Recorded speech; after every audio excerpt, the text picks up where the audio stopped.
Did Tina Knowles just roast Meghan Markle on her own podcast? Oh, you better believe it. And trust me, it wasn't a gentle jab. It was a full-on, flame-grilled, well-done serving of reality that left Meghan scrambling for context. Imagine Meghan trying to have a girl boss moment, all smiles and confidence, while Tina Knowles steps in with a reality check that hits harder than a ton of bricks. Meghan probably thought she was going to bask in compliments about her jam empire, but Tina had other plans. Instead of the praise Meghan expected, Tina jumped right in and dismantled her entire business approach with the finesse of a true industry heavyweight. Tina's words were sharp and precise, cutting through the fluff. If I was going to have a business, first of all, it would be something that is a service that is needed. Boom! Just like that, we have an instant knockout. Somewhere, Meghan's overpriced jam was probably curdling in the background, realizing it had been served up on a platter of harsh truths. Let's discuss that jam for a second, shall we?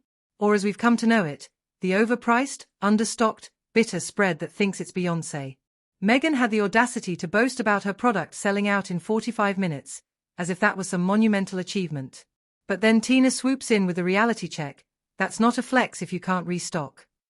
Can you imagine walking into a meeting and bragging about how ill-prepared you were? That's our girl Meghan for you. But wait, it gets even juicier. Tina, being the real deal she is, started questioning the entire premise of selling products that people don't actually need.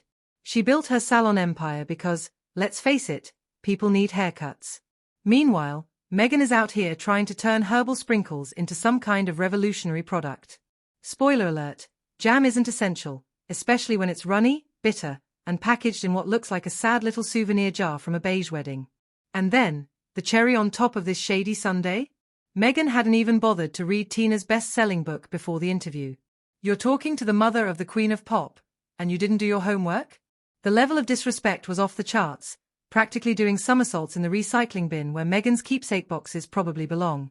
Now let's talk about Meghan's backhanded compliment about Tina being entrepreneurial despite her age.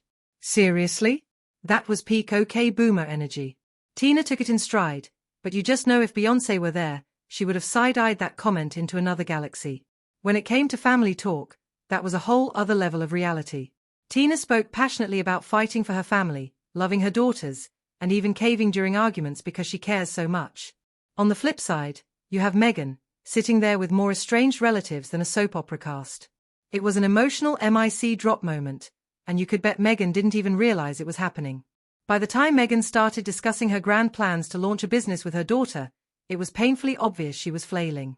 Tina just smiled and nodded, but the unspoken message was louder than any Destiny's Child reunion. Girl, get real. This podcast episode was supposed to be Meghan's triumphant return to relevance. Instead, it turned into a masterclass on how not to run a business, hosted by a woman who's played a significant role in raising a global icon.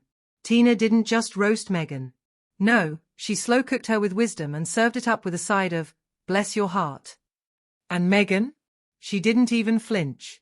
Because when you're living in a delusional world where keepsake boxes and jam are considered groundbreaking, reality checks just bounce right off you. Let's talk about the underlying tension during Tina's Shadefest.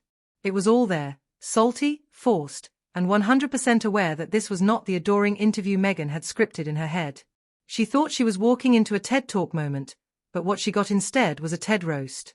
It was a wake-up call wrapped in a podcast episode, and the world was watching. So, what does this all mean for Meghan? It's a harsh reminder that you can't just ride on the coattails of fame without having substance. You can dress up a jam in fancy packaging and throw out buzzwords, but at the end of the day, if there's no real value, people will see right through it. The podcast wasn't just a conversation, it was a reality check that exposed the cracks in Meghan's carefully curated image. Now, the question remains, will Meghan take this lesson to heart, or will she continue down the path of delusion? Because if she thought Tina was going to play nice, she clearly underestimated the wisdom and experience that comes with decades of hard work. The world is changing, and people are hungry for authenticity, not just celebrity antics. In the end, Tina Knowles didn't just roast Meghan Markle. She served up a generous helping of accountability, reminding us all that it's not enough to just be famous.